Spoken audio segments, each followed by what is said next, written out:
শুধু ওই পার্টের রেটটা আমি একটা খুলে দিলাম, এই রেটটা 5 ভোল্টটাকে 0 করে, হ্যাঁ 5 ভোল্টে 0 করব, রেটটা খুলে দিলাম, খুলে ওই পাশটাকে ওই তারটা দিয়ে আমি শর্ট করে দেব, এই তার দিয়েই শর্ট সার্কিটের ভোল্টেজ 0, শর্ট সার্কিটের ভোল্টেজ কত বুঝাইতে পারলাম। একইভাবে এখন আমি আবার ওই একই নিয়ম ফলো করে আমি ভোল্টেজগুলো মেজার করব। এই যে VR1 হ্যাঁ না 8.05, এটাকে বলবো আমরা প্রাইম, এই ভোল্টেজটাকে বলবো কি VR1 prime, VR2 prime, VR3 prime, বুঝানো ব্যাপারটা।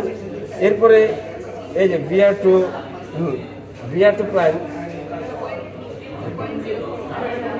বুঝতে পারছো? এরপরে VR3 প্রাইম, এইভাবে খারাপ হয়ে ধরতে হবে।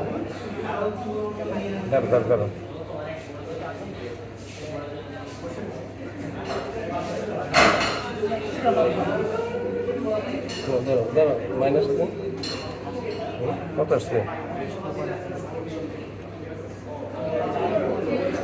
হ্যাঁ ঠিক আছে, না ঠিক আছে, একটু